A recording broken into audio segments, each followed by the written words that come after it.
ただしく過ぎていく時の波にふと足をすくわれそうになった時、必ず紐解く本があります。その本にはある女性の人生が描かれています。どこにでもあるごく普通の人生。でも本の中の彼女に出会うと、心の湖に波紋が幾重にも広がるように、ゆっくりと優しい言葉が満ちていきます。今日はどんな彼女に会えるでしょうか。サウンドライブラリー、世界に一つだけの本。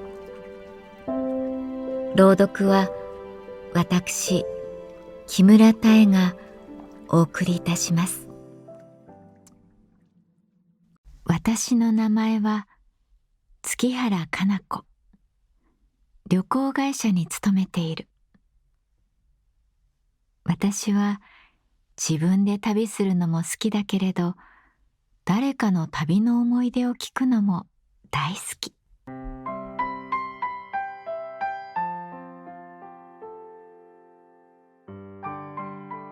背景、月原かな子様。私は旅行ではなく人生の旅というテーマで書きました。これは私の人生の旅が始まった最初の物語です。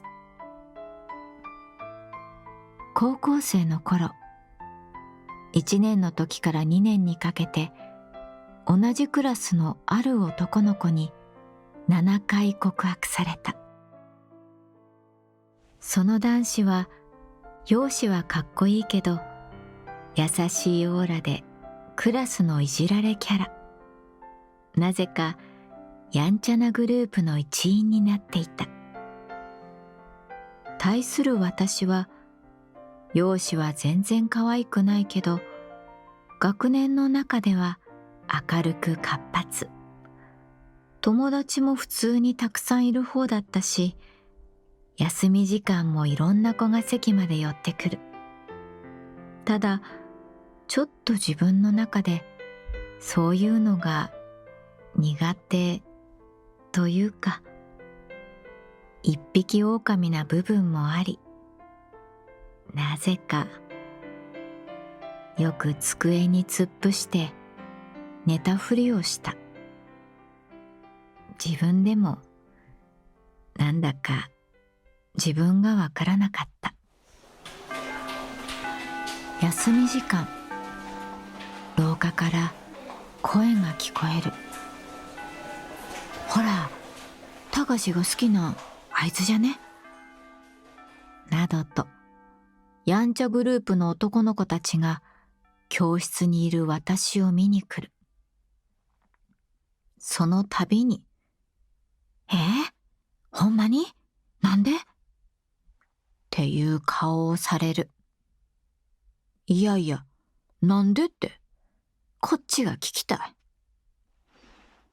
どうせ私は可愛くないし、そもそも彼氏とかに興味もないし、私はコーチが厳しいことで有名なバスケットボール部に所属していて、朝練もあるので誰かと付き合うなんて考えられず、山田隆くんの告白は断り続けていた。彼の告白は、ある日は学校、ある日は家の前、ある日はみんなと遊んだ帰り、ある日は歌を歌うお帰り会で、いきなり、僕は鈴木さんのためにポルノグラフィティのアゲハチョウ歌えます。と熱唱したり。そうだ、駅のホームに丸坊主で現れ、付き合ってくださいと言われたこともあった。7回目の告白は校舎の裏だった。高校2年生の夏。日にちも覚えている。7月25日。僕は鈴木さんと結婚したい。これが無理ならやめる。そう言われた。私はその時、なぜかうなずいてしまった。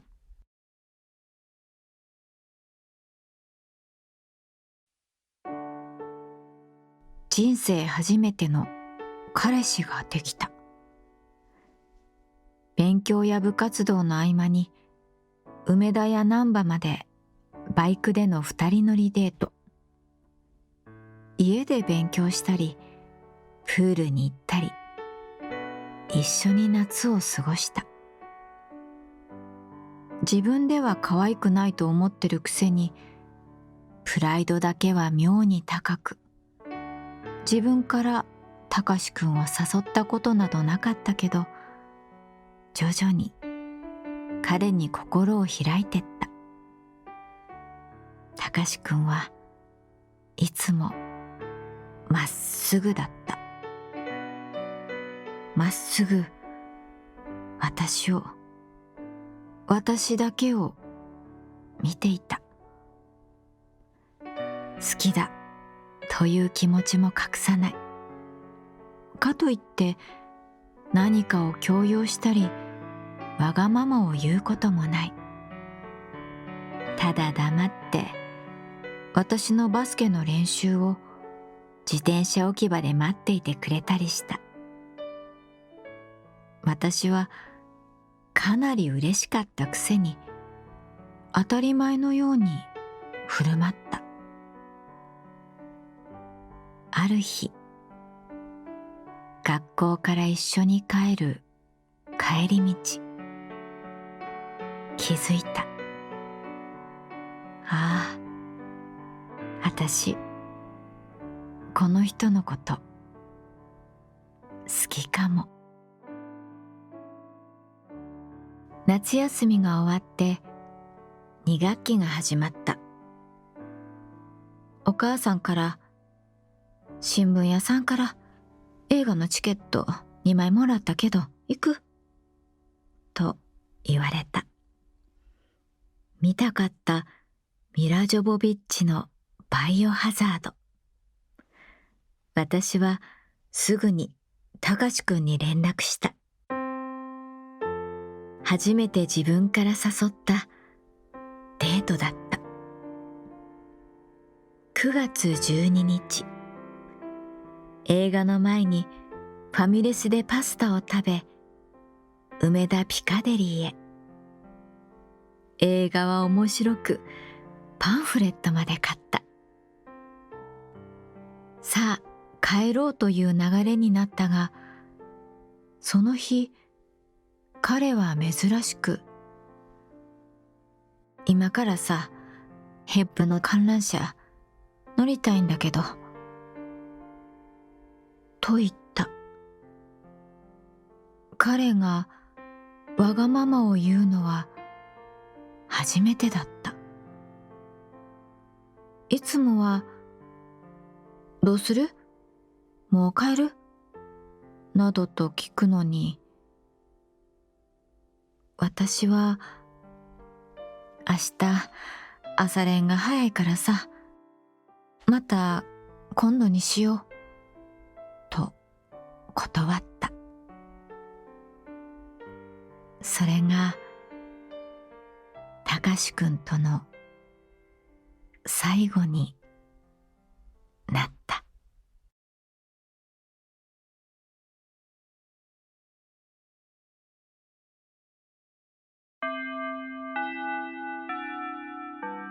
たかしくんと映画を見た次の日、月曜日。校内放送が流れた。昨晩、山田隆くんが交通事故に遭い、お亡くなりになりました。何の話だかわからなかった。周りの女子たちはみんな泣き始める。昨日、山田くんと会った人は職員室まで来てください。私は無我夢中で職員室に行き、担任の先生の顔を見た。多分、私が最後に会いました。涙は出さなきゃいけないのに、出なかった。出さなきゃいけないと思ったから、頑張って出そうとした。頭がパニックで、その後のことはちゃんと覚えていない。たかしくんのお葬式。ある人が近づいてきた。別のクラスの男子。鈴木さんですか？僕、たかしの親友です。あいつ、君のことが大好きで、あいつのこと好きでしたか？そう聞かれて、私は迷うことなく、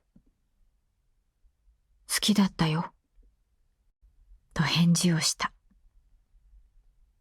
するとその親友は、こう言った。よかった。それが聞けて、よかった。あいつさ、鈴木さんから一回も好きって言ってもらったことがないから、不安なんだって僕に話して。でもね、その言葉が聞けなくても、一緒にいれるだけで嬉しいって何度も言ってた。はあ、たかしくん、ごめんね。一回も好きって言わなくて。ごめんね。あの日、一緒に観覧車に乗らなくて。ごめんね。ちゃんと嬉しいとか、ありがとうとか、言わなくて。ごめんね。さらにそのお友達は続けた。あいつさ、クリスマスにペアリング渡すためにずっとバイトしてたんだ。涙が溢れた。私は号泣した。あんなに泣いたのは後にも先にも一度もない。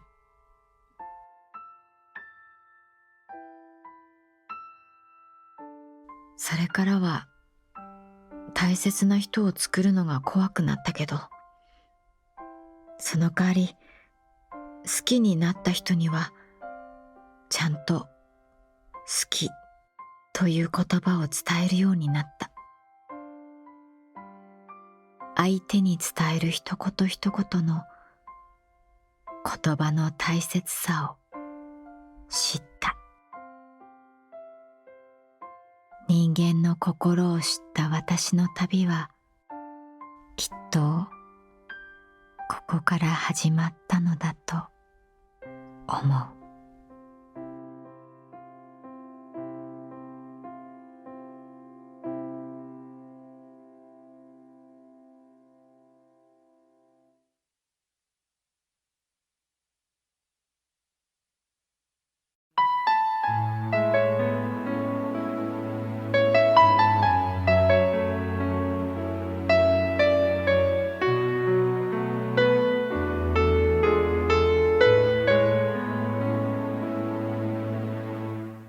サウンドライブラリー、世界に一つだけの本。脚色北坂雅人、演出広島聡。朗読は私木村多江でお送りいたしました。